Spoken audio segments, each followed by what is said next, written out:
I'd been warned that Nigeria would be nothing like any of the other countries I've lived in Africa. I'm comfortable at home. I came back from Nigeria last night and I'm like, I have to do this video to actually share with my followers my experience in Nigeria, in Abuja for that matter. The first day I tracked my phone, it showed somewhere Computer Village. My experience as a foreigner in Nigeria, Lagos. I came out of my hotel. It was a sunny day. I felt like I wanted to feel Mother Nature. While I was resting outside. So why did I move here to South Africa? That's the million-dollar question. I mean, there's a lot of reasons. And I'm not sure if I'm gonna go and be able to name all of them. But here's a few. What I'm trying to say is that it almost looks like you need to fast and pray to get an apartment in this country. Okay, I've gotten a couple requests of my thoughts and experiences in South Africa, living here for 12 years, comparing it to America. So, hello friends, welcome back to my new channel, and this is the second video. Today I'm going to be playing you an interesting video, very interesting video of foreigners who live in Nigeria and some in South Africa. Don't forget to subscribe to this new channel, for the best is yet to come. Thank you. So why did I move here to South Africa? That's the million-dollar question. I mean, there's a lot of reasons. And I'm not sure if I'm gonna go and be able to name all of them. But here's a few. But first, let me quickly rewind the story back to where it all started. 2016, I was here on vacation. I decided that I'm gonna go to army because it's compulsory in Switzerland, and so it is in Italy, and I have double citizenship in both countries. So for me, I first wanted to go to the army, and then I decided, hell no, there's no reason for me to go there, so let me bounce, because I either way always wanted to travel and wanted to see different places. I was just in South Africa, had a great time, and I thought, well, why not? Let me experience this country, outside of being a tourist, of course. Little did I know that a lot of other things were going to happen and they are not going to work out the way I did think in the first time. But anyway, fast forward, I'm looking for jobs, sending out a bunch of CVs, everything. Eventually I find an opportunity. I did go to London first, so there was a company that recruited people in London to then eventually put them through to South Africa, or basically transfer them to South Africa. Same company. Now, what happened was I then came to South Africa and I quit my job, and there's another whole other video about that if you want to watch it. Here are some of the things that I personally felt like I really enjoyed about South Africa. Number one, I've always wanted to learn how to surf, and I had that opportunity to do that here. In Switzerland, we don't got waves. I think now there's a wave pool, but anyway, you get what I mean. The other thing was the type of freedom people were having in the sense of living. What I mean by that is Switzerland is extremely nice, it's extremely safe, it is extremely wealthy, and all of those beautiful things that I don't really care about. And the thing is that I was living in a country where I always felt like controlled, doing always something wrong, and it is always being watched. It's just not nice, especially not for me, a person that is a free soul and wants to do what the heck I want to do without being judged, without being anything. Plus, I wanted to travel, I wanted to see a different world, and I thought only that I'm gonna be staying here for like 3 years or so, max. Well, 7.5 years later, I'm still here. Anyway, I also always wanted to live by the beach, and I couldn't really do that in Italy. Plus, I always loved speaking English. I don't know what it was. I learned English by watching motivational videos. That was my main vocabulary. I did learn a little bit in school, but that's very basic stuff. Another thing was the friendliness of people in South Africa in general.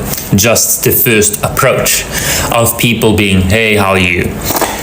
Although not everybody means it, it is warm and welcoming compared to being in Switzerland where everybody is like, you know, just doing the job and working their 9 to 5 and enjoying the 5 weeks of holiday and all of that stuff. And that's one thing I started to appreciate in life in general was I heard people, after staying here for some years, heard people in Switzerland complaining about some like really bullshit stuff, you know, like really stuff that is like, dude, you can be so grateful to have those kinds of problems, you know.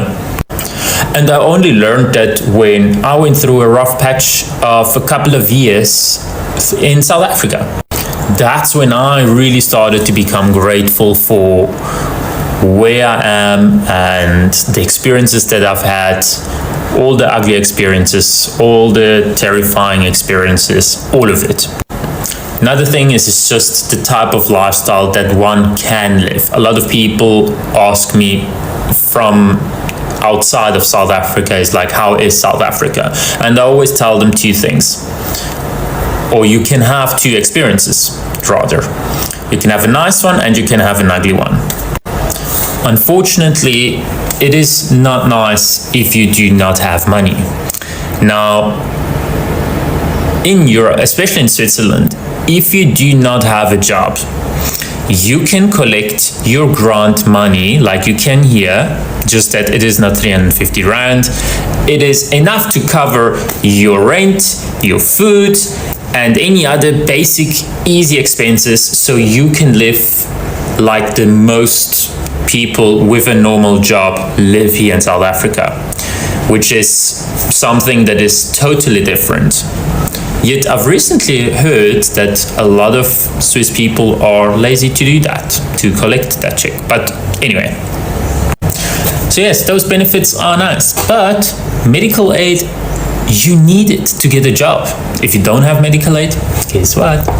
You're not gonna get a job, which I think is quite crazy. And there's a bunch of other rules, like you're not allowed to make noise on a Sunday. You can get arrested for that, which is crazy. And obviously there's so many other reasons why I wouldn't like it to live there, to be honest. However, this is not for everyone. I mean, some people, they just enjoy living there, collecting their paycheck and being able to go on the 5 weeks of vacation, which is great. And that's why I love when people be like, oh, we only have so much vacation, inflation, especially if you're that side. Like, yes, I get it, you got it, but you don't have it as bad. One of the most important things, and I don't know why it took me so long to say this, why I enjoy South Africa so much, it's the different cultures. You have so many languages, so many cultures, and when within each culture, families do things different in each culture. You have many religious beliefs, you have many different people, you have such a big story and history where I feel like I'm trying to learn as much as I can, and it feels like there's constantly unraveling, like it goes deeper and deeper and deeper and deeper.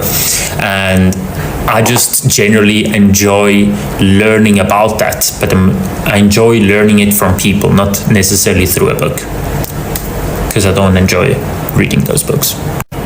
And yes, I am aware on how blessed and privileged I am to live here and to live the way I live.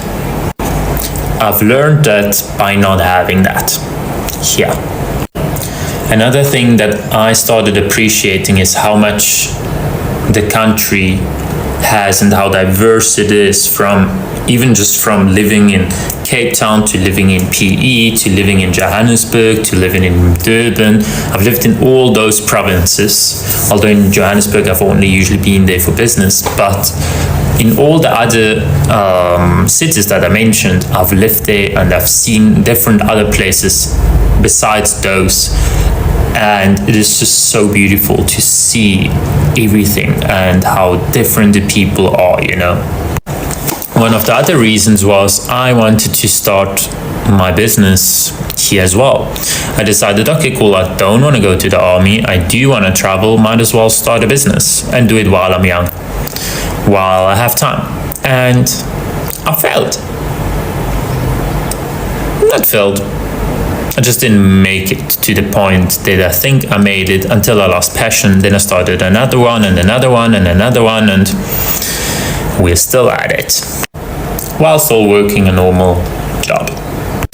But this is another thing that I appreciated, was the different types of opportunities one can get and can achieve by networking. In Switzerland, it is extremely hard to make, number one, friends, number two, connections, number three, doing business. It's not as easy as most people think it is. If you're happy working in a job and retiring through it, go there. Go to Switzerland, live your best life, go on vacation and everything. That's the life for you, not for me. I think there's so many more, but I'm also out of time here. So thanks so much for watching until the end, if you did. And that's it. If you have any questions, drop them below and I'll try to answer as many as I can. But like what I'm trying to say is that it almost looks like you need to fast and pray to get an apartment in this country. You need to fast and pray. You need to have connections. You need to have people. But I think that not everybody has this opportunity, you know. We are not millionaires. I'm not here because my parents have a lot of money. They're just trying their best for us to have a good education. And that's why they sent us here. And South Africa has been a country that I truly loved since I was in my country. You know, my mom studied here for a couple of months. I think she was in Cape Town and Stellenbosch, right? And you know, all the story that this country has, and you know, everything, beautiful places. I just loved this country since I was back home, and I wanted to study here. I told my parents, you know what, when I have my matric, I want to do varsity in South Africa. But surprise! surprise, it's like everything is difficult. To renew your paper, it's difficult. I've not been back home since beginning 2020, because every time that I apply for my document, it always comes late and it passes holidays, so it means I can't go back home. So since 2020 I've not been back home, at least for weeks of holidays, because my papers never comes out on time. I can't work, I can't find an apartment easily. I don't have the same privileges as natural South African, even at school. And you know, I wanted my brothers and sisters to come study here, but at this point I'm just like, every time they talk to me, they say, can you come, can I come to South Africa to do this, to do that? I'm just like, no, don't make that mistake. And you know, I just want to finish my studies. You know, I'm supposed to finish next year, and I just want to finish to live here. And it's paining me because I truly loved this country, you know, but what they are making us endure is just sad. So please guys, I'm looking for an apartment. I don't know if you guys have connection, put me in, because I'm starting over with school on the 15th of May and I don't have a place to live. Please help. Okay, I've gotten a couple requests of my thoughts and experiences in South Africa living here for 12 years, comparing it to America. So when people first hear that I like moved to South Africa and stuff, they thought it was like dirt roads, riding like elephants to school or something and living in huts. But it's actually not, especially where I live in a beautiful little town in between mountains and vineyards, and honestly gorgeous. If you can visit here, definitely come and try and visit South Africa. My experiences here have been amazing. I've made incredible friends. I'm 20 minutes away from the mountains from the ocean and from the city. Like, it's just crazy how much closer everything is in comparison to America. Like, everything's at least 30 minutes away. I do love them both equally, but I am so grateful that my parents chose to grow us up in South Africa. But I definitely want to move back to America for like the rest of my life, for when I settle down and for when I go to college. Let's just say you live a really different childhood here. Not in a bad or a good way, just different. In South Africa, you have to wear school uniforms like 99% of the schools you go to, compared to America, where unless they're a private school, you have to wear normal clothes, like civies clothes every single day. Another difference here, like 99% of the people have gates and bars on their windows just to make it a little bit safer. I've had no major bad experiences here. And then food wise, we don't have a lot of fast food places, kind of only like McDonald's and KFC, compared to America where they have Chick-fil-A, Raising Cane's, like so many. It's literally crazy. Found this really good healthy, like your normal grocery store, just pretty healthy, which is called Woolworths. They don't really have, as you guys know, in America they have Harris Teeter, Target. They don't have anything like a Target where there's home decor, food, and clothing like all in one store, I believe. So we still have Cotton On and H&M. Those are a couple of my experiences and some comparisons and differences between America and South Africa. Bye guys! Hey guys, so I'm calling out all the Nigerians here in South Africa. All the Nigerians, all the foreigners, not just Nigerians, all the foreigners here in South Africa. Show me, you are in people's country. Stop disrespecting them. Respect the law. Yes, respect the law. Why can't you respect South Africans? You're a foreigner in their country. When they say when you go to Rome, you behave like the Romans. You can't come here and you want to order them around. You can't come here and you want to control them. You have to behave. You don't need to be doing too much. This is South Africa. Like the way I am now a South African woman, you see, I'm Lerato. I'm trying to advise you to behave nicely. Else, we are going to send you home, back to your motherland, to your home country. All the foreigners in this South Africa, respect South Africans, respect them. You have to respect them, okay? You don't have to fight them. You are in their land, you are in their country. So to all my South African families, I love you all. I so much love you all. I'm a Nigerian and I'm a very good Nigerian, you see? So you guys are loving me, you're not loving me for, you're not making mistakes. I'm just the perfect person, the perfect Nigerian here in South Africa. I am the perfect, I am the best. You can't, anything you tell me to do, I will do it. I love you. See you in my next video. Your favorite girl, Lerato. I love you. Kisses. And all my wives, to all my wives, I love you. Keep being a good woman and keep being a good wife, okay? And then, in my videos, if you see me shouting in my videos, there is something I want you to do. Even if I call you, whatever I call you in my video, just lie down, spread your legs and laugh very well. You see, just laugh, because you see all those things I've been saying in my video. It's not as if I don't even know who I'm talking to. Even if I reply your comments in a negative way, I don't know. All I know is that place I made that video, that is the end of that thing. Whether it is anger or hatred or I have forgotten it. Some of the video I made, I have forgotten all of them. So I don't know. The reason why I'm making this is someone reached out to me and said, Lerato, you are hurting me. That some of the videos I'm making is related to hate, and then it's as if I'm talking to her personally. So please don't take all of, you see my video, we are catching cruise on this app. Just see it. We are making friends, we are building recipes, we are creating recipes, we are cooking. I'm teaching you guys how to cook South African food, chakalaka, beetroot, gravy, a lot of them. I'm teaching you all of them. And then we are bonding. We are one Africans. So in this page, there is no violence. Even if I'm talking fast, giving violence, just laugh. Don't take it serious. Like, don't say, Lerato is so me. Lerato is so insulting. No, don't talk like that. Lerato is a very sweet girl. Even if I'm talking, I'm shouting at you guys, just laugh at me. And you will see me end up laughing with you. So that is it. I love you. Bye. And to you Nigerians, to you foreigners, be a good foreigner. You are in South Africa. You have to be a good citizen. Sorry, a good foreigner now.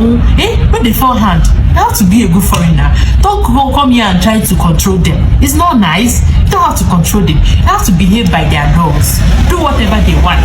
Just like the way I'm doing by South African laws. But if I cook now as a South African woman, sometimes my husband will reject the food for me. Even though I'm a South African woman, I'll cook. He will still reject it. But it's fine. I'll still making him until he becomes a South African man by force. So remember, we are from Mpumalanga. I hear and ask for the auntie that say you're not from Mpumalanga. Don't stop getting angry. I'm not trying to mislead anybody. I'm not trying to disrespect anybody. When you see me say I am from Mpumalanga, it doesn't mean but the person say, is it that you're not proud of your husband? What has being proud of my husband got to do with being from Mpumalanga or being from South Africa? Some people just stay out of points. If I start talking now, they will look as if Lenato is this one. Lenato, you like drama. Lenato, you like violence. Okay, now let me calm down. And it's not as if I'm not proud of my husband. It's not as if I'm not proud of my country or anything.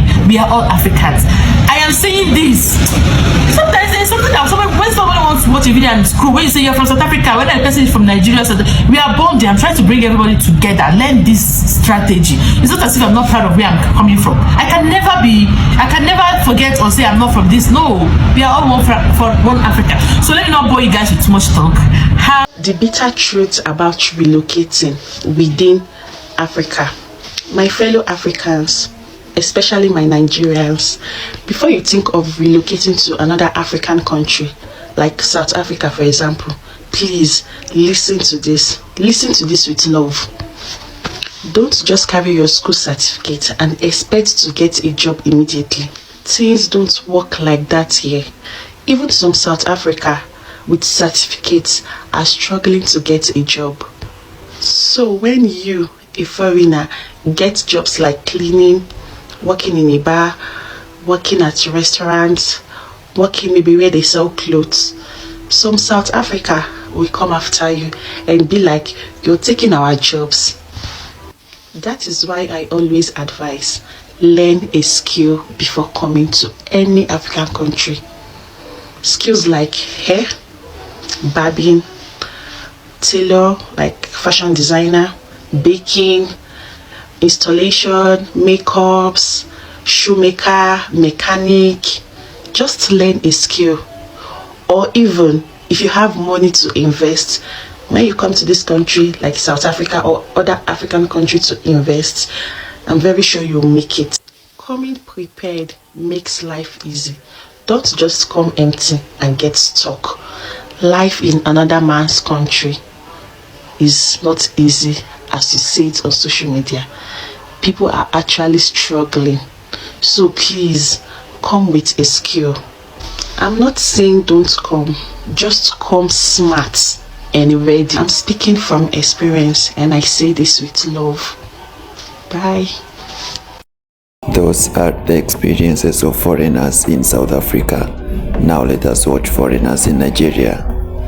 Hi guys, how are you guys doing? So I'm comfortable at home. I came back from Nigeria last night and I'm like, I have to do this video to actually share with my followers my experience in Nigeria, in Abuja for that matter. So let's start with the airport. When I arrived at the airport, the first thing I sensed was corruption. I'm being honest here, because when I arrived, you know, and I went over to the area, the immigration area, they wanted us to fill a form called a landing form. So I saw a lady who works at the airport and I asked her if she could connect me. Actually, I didn't even ask her if she could connect me. She connected me willingly and she said to me, do you know what it means if I connect you, you have to give me money? So I was like, okay. So from there, we did not end up filling the landing form. They are like, because we're from ECOWAS, it's okay, they can allow us to go. So I went to the counter to get my details inserted for me to be able to officially enter the country. And then those immigration officials were like, I have to leave something with them. I told them I have dollars, I do not have change. They're like, okay, I can give them Dalasi. They said I should give them Dalasi. So which means there's no way you have to give them money. So I removed $200 and gave it to them, which is not a good thing for a foreigner who's coming for the first time in the country. I went into the toilet to ease myself at the airport. After easing myself, I came on to wash my hands, and a lady working in the airport, responsible for cleaning the toilet, came to me and kind of opened the tap for me to wash my hands. I was like, oh my God, this lady is so nice. Like, Thank you. And she's like, I'm hungry, I need to eat, give me money. So which means I've had 3 encounters in the same airport of people asking for money. So I feel like that is not a good sign at all for a country, especially in an entry point to a country. You don't want people coming in to feel like that is how a country is designed, when that is not the case. They are very, very good Nigerians. For example, I have 2 friends, Raphael and Joyce, who took me out all over to see Nigeria and everything, and they did not expect anything from me. They were so nice to me. And it's not just them. Nigerians generally can be very, very nice. They're very, very nice people. But the corruption is a problem. The issue of money, wherever you go, people are going to ask you, is not actually a good sign. They will talk about the fact that, you know, the economy is not going well, this and that and that. Fine, that is true. But at the end of the day, you do not want that. So make sure if you are going to Nigeria, the whole begging scenario, you do not have to give them money because you do not know who's talking to you and all of that. So if you want, you can give them, but you don't engage in any form of dealing at the level of the airport. Okay, let's go to the hotel. When I got to the hotel, I was asked to pay to iron my clothes. I've been to different countries. I've been to UK, I've been to Kenya, I've been to Ghana, I've been to different countries I can't list here. And I've stayed in hotels. I have never ever experienced a hotel asking me to pay money to iron my clothes. I've never seen it. There's no iron in the hotel room, but when you go and ask for an iron, they'll be like, you have to pay to iron. So let me know if you've experienced this in any other country, because I'm only experiencing it in Nigeria.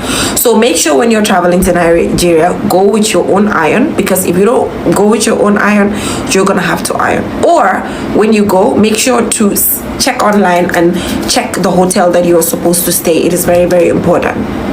So the next thing I'm going to talk about has nothing to do with Nigeria. This has to do with the airline A-Sky. The image that I've inserted here, this is how dirty the A-Sky airline, the flight is. And I feel like, fine, it's an African airline, but it's not supposed to look this way. I feel like it's supposed to look better. Because I've been, I've Emirates, I've been Qatar Airways, I've been Brussels. I've never seen this. The flight was so dirty, and I feel like Sky should do better. Even though they're carrying, it's not just Africans, because anybody can travel anywhere and choose to travel Sky. And at the end of the day, it's not a good sign. So I feel like they should do better. People have been complaining about Sky when it comes to other things, but this, I didn't expect this. And finally, traveling in Africa can be very, very difficult. Imagine with the A-Sky flight from Gambia, we went to Sierra Leone. From Sierra Leone, we went to Ghana. From Ghana, we went to Lomé, 2 hours, and then to Nigeria. We can do better. Even if you're traveling to UK or another country, it's easier than traveling between Africa. I feel like we should do better as a continent to ensure that there's, easy movement between us. We're talking about trading. Trading also has to do with moving from one country to another, and it's something we definitely have to work on as a continent. So this is mainly what I've experienced, but don't get me wrong. Here is a disclaimer. There are very, very good Nigerians. Nigerians are very, very good people, but there are ones who really need to improve on when you come in, how they treat you, asking for money. Like, even if you're asking for money, it has to be in a way, but they're so open about it, but Nigerians, like I said, they're very, very good people, but this is something that they have to work on for the image of their own country. Bye guys. I've been warned that Nigeria would be nothing like any of the other countries I've lived in Africa, and that proved to be true. Nigeria is nothing like the countries I'd lived in Southern Africa. It's totally different. That's not necessarily a bad thing. There were joys and frustrations to living in Port Harcourt in Nigeria. We made the best of it, and we enjoyed our year there. I'll start with some of the joys of living in Nigeria. I have so much respect for Nigerian people. Everyone is hustling. Everyone is trying to make a living. No one is sitting back and waiting for the world to give them a living or for someone to give them a handout. Everyone is always busy, selling something, doing jobs and services. No one just sits on their hands. And I have great respect for the people, and the work ethic is fantastic amongst Nigerian people. Nigerians are also beautifully outgoing people, incredibly friendly, And yeah, just really lovely people. They are very loud. I think everyone would say the same. But when you see Nigerians talking, particularly when you first get there, you think that they're probably having an argument, but you just realise that's just the way people talk. They're basically just screaming in each other's faces, but that's just a normal dialogue in a professional business environment. Yeah, you get used to it. I should have known things were going to be a little bit different from the very moment we landed in Lagos in the first place, and the madness of the airport, and having to basically bribe my way through immigration and customs. Not that we had anything we shouldn't have had, but just to get the job done. And it's just so crowded, and everyone's trying to help you, and of course they're offering a service, you know, and you realise as you've lived there for a little while longer that people are hustling. They're trying to make money, so they want to carry your bags, they want to help you pack, they want to do everything for you. And when we arrived in Lagos, of course, our plane was delayed to Port Harcourt. I phoned up the person of my new employer who was supposed to assist me with all aspects of my travel, and she told me it was too very early and she was still in bed and I should call her back later. So yeah, me and my wife and our son, Michael, were just sat around in the airport for hours waiting for her to get up and to call us back. But again, learn those lessons. And eventually we got to Port Harcourt, and again, another red flag was the fact that we were picked up by an armed convoy of police, and we were driven back with 2 police trucks in front of us and 2 behind us. Now, I knew there'd be security issues, and I knew Nigeria doesn't have the same level of personal safety as perhaps Botswana, Malawi or Zambia. But this was a little bit more than I expected. Part of my contract was that I had my own driver, which I thought was great. That just sounds like a real perk. But the reality was my driver was almost like my security guard. And everywhere I went with Samson. Samson drove me around. He was a fantastic bloke. Became very close to my wife and I and to Michael. Often he'd help look after Michael. His role was far beyond just being our driver. He almost became like the additional member of our family. And Samson is actually one of the highlights of my time in Nigeria. Absolutely tremendous guy. But yeah, it was about 6 months before I plucked up the courage to start driving myself around. Yeah, I had a car and I had a driver. But yeah, eventually I just thought I may as well drive myself, and then if we're going shopping or going to a restaurant or something, we had the convenience of not always having to call for Samson to come and drive us around because he didn't live that close to us. Some more red flags were raised when I reported for my job. I'd accepted a job where I'd be paid tax-free income in US dollars. That was the deal. That was on the piece of paper. That was the contract. But when I arrived, I was called in by the owner of the school and the business manager, and it was explained to me that they couldn't legally pay me my whole salary in US dollars, despite what my contract said, and I'd receive 50% in US dollars and 50% in Naira, and of course the Naira was subject to fluctuations, and my salary would change from month to month. I tried to put forward the cases about the contract, but they were like, yeah, this is Nigeria and that's the way it is, and what could I do? We'd arrived, I didn't have another job to go to, so I had to bite my lip and get on with it. The accommodation they put us in, which was all part of the package, was okay. It was a nice enough apartment. Yeah. The only issue was we were guaranteed electricity. We were guaranteed electricity around the clock because there was a generator. And there was a generator which served all of the apartments in our block. However, it was only actually put on during certain hours of the day. And during daylight hours, there was no generator. So my wife and Michael would be at home for hours upon end and couldn't do anything because they had no power. Eventually, we bought an inverter just so we get a little bit of power for the TV and microwave oven so they could actually have some form of regular life. But hey, that was really bad. And I know it's everyday life for millions of Nigerians, but we were promised something different, so it's not like me being entitled or anything. I think it was part of my contract, so I did expect it. School was great at first. I really had a brilliant team of teachers, and yeah, we all got on really well, and they really did trust in me, and I did do a lot of work with them on professional development and developing their teaching and learning, and I think I was really appreciated by my teaching staff, but less so by the owner of the school. And as time went on, yeah, the differences between us began to grow and grow. She wanted to run the school herself. She'd employed me to run the school. And yeah, that left us at loggerheads so often, and nearly always over the superficial things which I'm like, it doesn't really matter. but it became so important to her. And one classic example I can think of is when I didn't ask my teenage students to wear green shirts for St. Patrick's Day, which apparently was part of the tradition of the Norwegian International School. And I'm like, but there's no point wearing green to celebrate St. Patrick's Day if it's culturally irrelevant and you have no idea what it's about. And yeah, we just had to agree to differ, or she just had to pull rank on me, and she did that continually. So I couldn't continue to work for her. That was too much. But another positive was the fact that Deborah got to train to be a makeup artist.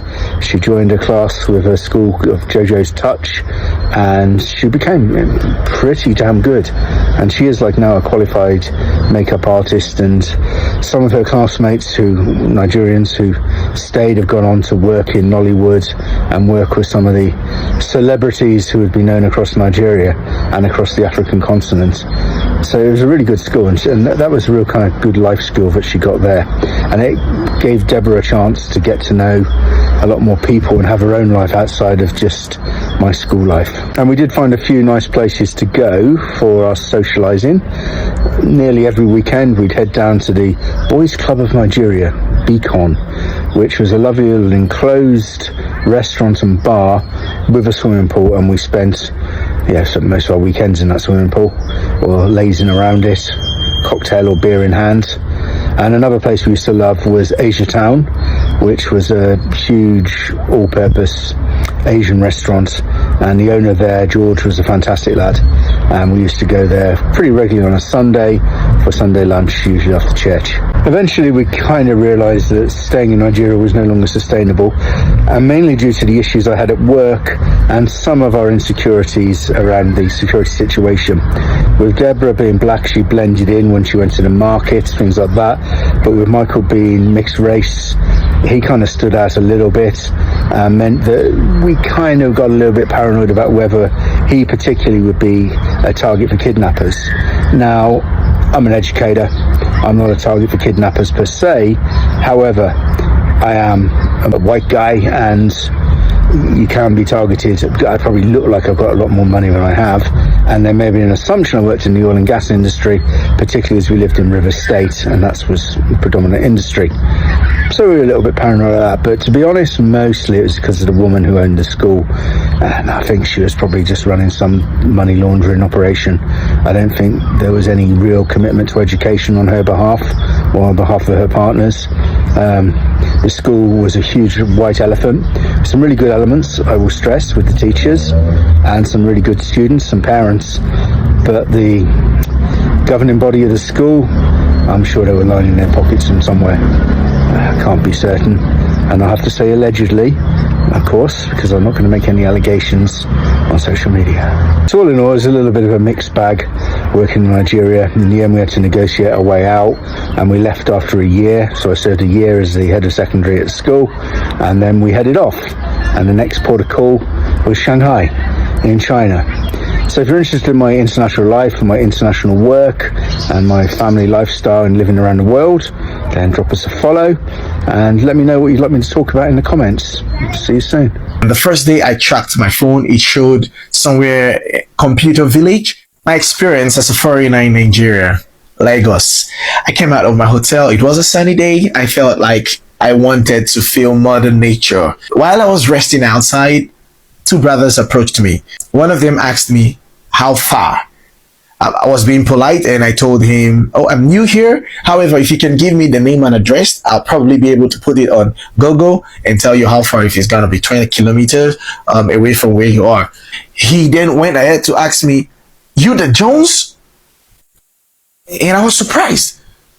I told him, I am the Jones. I've never had that brother named the Jones. It sounds French, and I don't have French friends, so I am the Jones. And the second guy looked at me and he was like, who goes you? The other one also asked again, you the Jones? And I told the first one, I ain't going nowhere. I came out to feel Mother Nature, and to you, I am the Jones. It seems like you're looking for this brother called the Jones. And if it's that serious, I think you should call his cell. ring him and know where he's at. And I don't know no brother called the Jones. I am the Jones, never seen the Jones. Then both of them noticed I was a little bit agitated. One of them stepped back and told the other brother, observe this man. Oh, then it dawned on me. I think they were students conducting research. That excited me a little bit, part of the experience. He came, he observed me, I let him, I played along. He observed me and took my iPhone 17, which is my backup phone, by the way. And I said, okay, let's see what they come up with from this research. However, it's been 3 days and I've not been able to see these brothers. I've been coming out of my hotel. I've not seen them. And the first day I tracked my phone, it showed somewhere Computer Village. And today, before I made this video, I tracked it and it was showing somewhere in Lagos called Ikorodu. So if anybody sees or knows the whereabouts of these brothers, please let me know. I would like to see the outcome of their research. How can this yam be 10,000? Guys, I need help. I need someone to explain to me how Nigerians, the price of yam has gone to 9,945 for this yam. Now, me napenda yam. I love yam. For the Kenyans, this is yam, right? And I love yam, but I'm really frustrated because, well, did I buy it myself? Did I know? Not really. After nimeshalipa, that's when I realized, oh, I just paid close to 10K for one piece of yam. And you know, the sad part is that it's not only yam. Prices of things have gone up. From yam, watermelon, tomatoes, yani basic stuff. The price is crazy and the dollar rate has gone down. Dollar now is trading at 14.70 if I'm not wrong, because I know Naira is appreciating. So tell me why, again, I keep asking, please help us understand who regulates the prices of goods and commodities in Nigeria, because that's one of the culture shocks which I struggle. Not really a culture shock, because I think it's an economic quote-unquote problem, but I would want to understand who controls the prices of these goods and stuff. In Nigeria, when the prices of things go up, they only go up one way and they never come down. Because how can this yam, surely, this one, how can this yam be 10,000? People now are increasing rent, like everything is starting to go up. Naira is going like this. At least it's 1400s. We are no longer at 1700 where it was before. So what is the reason? Please help me understand. Thank you for watching this video. And in case you've ever been in one of these countries, kindly share with us your experience. Kindly be honest when sharing with us your experience on the comment section below. Thank you, and subscribe for more videos, for the best is yet to come.